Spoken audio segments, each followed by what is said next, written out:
नमस्कार, मैं हूं आपके साथ ज्योति कनौजिया और आप देख रहे हैं NIP न्यूज। आइए रुक करते हैं खबर की ओर। कालीन निर्यात संवर्धन परिषद CPC के पूर्व प्रशासनिक समिति के सदस्य संजय गुप्ता ने कहा कि विकास आयुक्त हस्तशिल्प ने परिषद के चुनाव को निरस्त करने का जो आदेश दिया है अब स्वागत योग्य है और फैसले से सच्चाई की जीत हुई है। चुनाव तथ्यों को छुपाकर और नियम कानून को ताक पर रखकर किया गया था। अब चुनाव विकास आयुक्त हस्तशिल्प कार्यालय से गठित कमेटी की देखरेख में कराई जाए ताकि पारदर्शिता पूर्ण चुनाव हो सके। उक्त बातें श्री गुप्ता मंगलवार को नगर के स्टेशन रोड पर स्थित एक व्यावसायिक प्रतिष्ठान में पत्रकारों से बातचीत के दौरान कही। उन्होंने कहा कि CPC के मतदाता सूची में गड़बड़ी की गई है। बिना विलंब शुल्क किए सैकड़ों लोगों को मतदाता सूची में जोड़ दिया गया है, जबकि चुनाव में नामांकन करने वाले अशोक अग्रवाल का पर्चा निरस्त कर दिया गया, जबकि वे शुल्क जमा किए हुए थे और उन्होंने शुल्क जमा करने की रसीद भी दिखाई। श्री गुप्ता ने कहा कि चुनाव से पूर्व 5 जुलाई को जारी सर्कुलर में सदस्यों से विलंब शुल्क और CA प्रमाण पत्र के साथ नवीनीकरण कराने को कहा गया। कुछ लोगों का पर्चा इसी के आधार पर निरस्त कर दिया गया, लेकिन चुनाव पूर्व बिना CA प्रमाण पत्र और बिना विलंब शुल्क के ही सैकड़ों लोगों को मतदाता सूची में शामिल कर लिया गया, जिससे परिषद की न केवल राजस्व की क्षति हुई बल्कि परिषद के नियमों का भी उल्लंघन हुआ। इसी के चलते परिषद के मतदाताओं की संख्या 680 से 1345 तक हो गई थी। उन्होंने कहा कि इसको लेकर विकास आयुक्त हस्तशिल्प कार्यालय में याचिका दायर की गई। इन सबको आधार बनाते हुए चुनाव को निरस्त करने की मांग की थी, जिसके बाद DC हैंडीक्राफ्ट शांतमनु ने उस चुनाव को निरस्त कर दिया और शीघ्र चुनाव कराए जाने का निर्देश दिया। उन्होंने निर्देश दिया है कि शीघ्र ही नए सिरे 18 प्रशासनिक सदस्यों का चुनाव कराया जाए। इस मौके पर हाजी जलील अहमद अंसारी, विनय कपूर, जयप्रकाश गुप्ता, हाजी अशफाक अंसारी, शमसुद्दीन अंसारी, हाजी अब्दुल सत्तार अंसारी, कमरुद्दीन अंसारी, अमित मौर्य, राशिद अंसारी, मोहसिन अंसारी आदि कालीन निर्यातक प्रमुख रूप से मौजूद रहे। भदोही से आफ्ताब अंसारी की रिपोर्ट। इनके अंदर 700 हो गए, 700 बढ़ गए।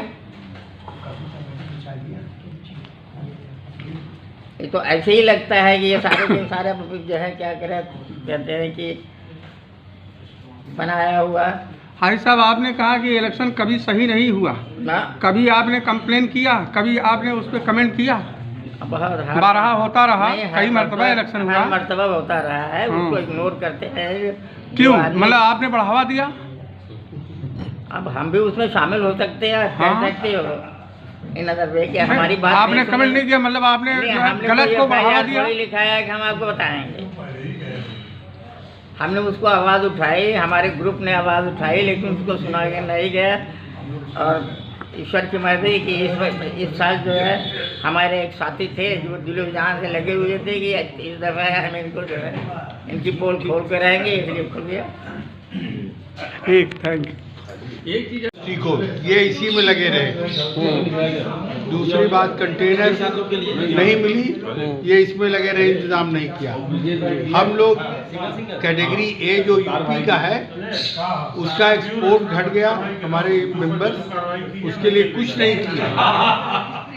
अब हम ये चाहते हैं कि जो लोग इसमें यूनिवर्सिटी घुस के आना चाहते हैं, दूसरे लोग आए जो नए और एनर्जेटिक हो और रूल रेगुलेशन जानते हो।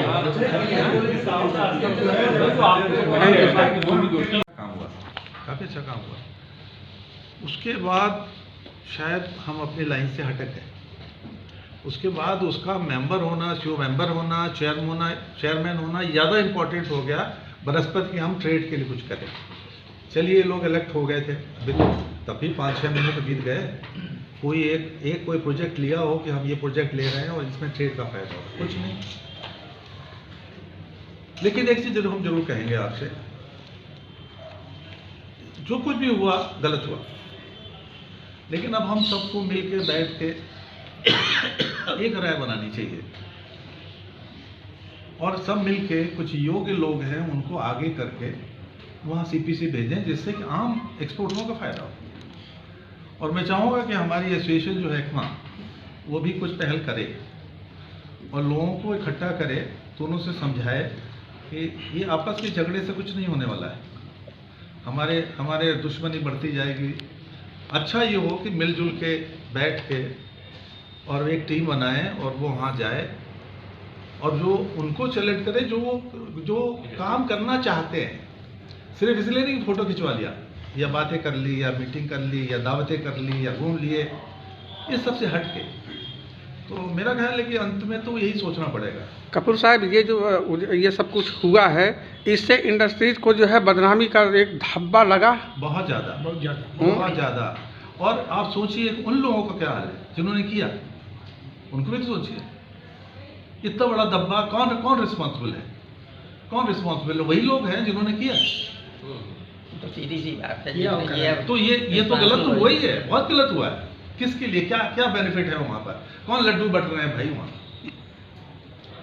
लेकिन वो ये गलत करके वो शायद सोच रहे हैं वो धोखा दे रहे हैं, वो अपने को धोखा दे रहे हैं। एटलीस्ट वही है। अगर आप वहाँ जाके बैठ के कुछ नहीं करते तो आपका भी एक्सपोर्ट है, आपको तो बेनिफिट नहीं मिल रहा है। अरे भाई हम मेहनत करते हैं, यहाँ मार्ट हम लोगों ने मेहनत बनाया, उससे कुछ फ्यूचर बनेगा ना, उसमें मेरा कोई फायदा नहीं ना। तो ऐसा काम क्यों नहीं करते जो सभी का फायदा हो? क्यों नहीं करते? आज वो उसका जो रूप है, रूप बदल गया है। आज वो एक स्टेटस शो हो गया, हम हो गए बस, उसके बाद मैं कुछ करना नहीं। इस प्रकरण से क्या कालीन उद्योग पे असर पड़ेगा? देखिए, कालीन उद्योग पर असर तो यूँ पड़ता है कि हमारा जो बेनिफिट मिलना था या हमको जो प्रोग्राम बनाना था वो रुक गया। बाकी तो कोई वीवर थोड़ी भाग गए कहीं, लेकिन जो पीछे हो गए, पीछे हो गया, बस यही हुआ। जो पर्पस था सीपीसी बनाने का वो डिफीट हो गया। जो पैसा खर्चा हुआ वो भी पैसा भी खर्चा हुआ। आखिर पैसे तो हम लोग देते हैं, पैसा खर्चा हुआ, कितनी परेशानी, आपस की लड़ाई में फायदा तो उसी भाई देखिए डेमोक्रेसी है, इलेक्शन लड़ने का हमको अधिकार है, लेकिन कुछ गड़बड़ियाँ पाई गई जिसके तहत उसको निरस्त किया है डीसी साहब ने, शांतनु जी ने, जिसका हम लोग बहुत स्वागत करते हैं।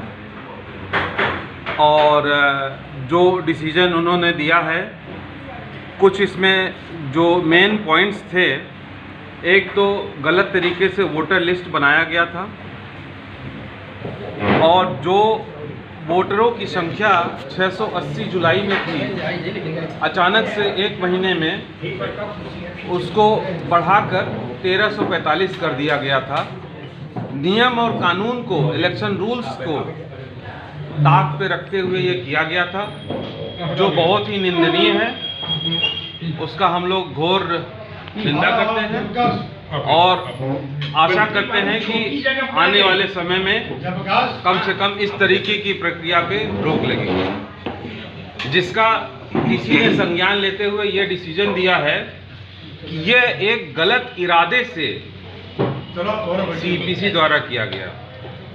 दूसरा डिसीजन जो बहुत ही महत्वपूर्ण है, एक हमारे कैंडिडेट मिस्टर अशोक अग्रवाल थे, जिनका नॉमिनेशन कैंसिल कर दिया गया था, जो बड़ा दुखद था। वो काफ़ी देर तक वहाँ पे अपने अपील लगाते रहे, लोगों से रिक्वेस्ट भी किया कि भाई हमारा सब कुछ सही है, पेपर सही है, हमारा नॉमिनेशन कैंसिल मत करिए, लेकिन उनकी एक भी बात नहीं सुनी गई। कारण क्या था, क्यों नहीं सुना गया, सीपीसी ने उनके बात का ध्यान क्यों नहीं दिया, ये हम लोग नहीं जानते हैं। लेकिन चूंकि डीसी साहब ने और सीपीसी ऑफिस और बाकी जो उनके अंडर सब ऑर्डिनेट अधिकारी थे, सब लोगों ने मिल के सारे पेपर्स के द्वारा कुछ उसमें खामियां पाई, जो कि डिसीजन ये इन्होंने दिया है। मैं एक ही लाइन पढ़ रहा हूं, जिससे आपका भी समय बचेगा। ये लिखा है कि this is showing malafide intention of CPC, this is showing malafide intention of CPC that they were hiding some facts from auditor of CPC and election committee. ये बहुत ही बड़ा फाइंडिंग है जो डीसी साहब ने यहाँ पे लिखा है। इसको कहा है, ये कहा गया है सीपीसी को, अपने डिसीजन में ये दिया गया है, दिया है डीसी साहब ने।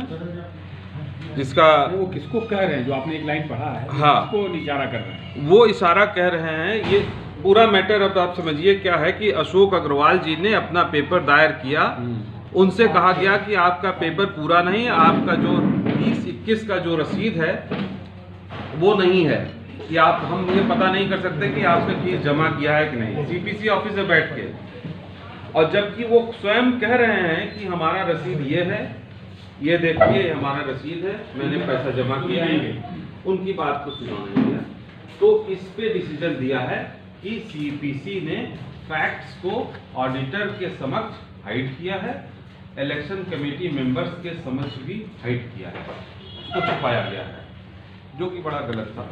इसको कह रहे हैं इलेक्शन कमेटी ईडी जो है, आरओ होता है, इलेक्शन कमेटी के मेंबर्स से छुपाया गया है ना? हाँ। और ऑडिटर्स से छुपाया गया है। हाँ। तो इसका मतलब किसको कह रहे हैं? सीपीसी को कह रहे हैं। सीपीसी, ईडी और देखिए होता क्या है, भाई इलेक्शन कमेटी तो वही है ही ना। नहीं। रिटर्निंग ऑफिसर, रिटर्निंग ऑफिसर, देखिए रिटर्निंग ऑफिसर, आरओ, ईडी जो जो आरओ होता है। सीपीसी ऑफिस में पैसा जमा करता है उसको सीपीसी ऑफिस रसीद देती है कि भाई आपने ये पैसा दिया, आपका ये रसीद है, आप एकदम फिट हैं इलेक्शन में वोट देने के लिए। तब ये लिस्ट जो है वो जाता है ऑडिटर के पास। सीपीसी ने जब ऑडिटर के पास वो लिस्ट भेजा तो वहां पे इनका जो रसीद था पेमेंट का वो नहीं दिया। ऐसी ही खबर से जुड़े रहने के लिए आप देखते रहिए NIP न्यूज।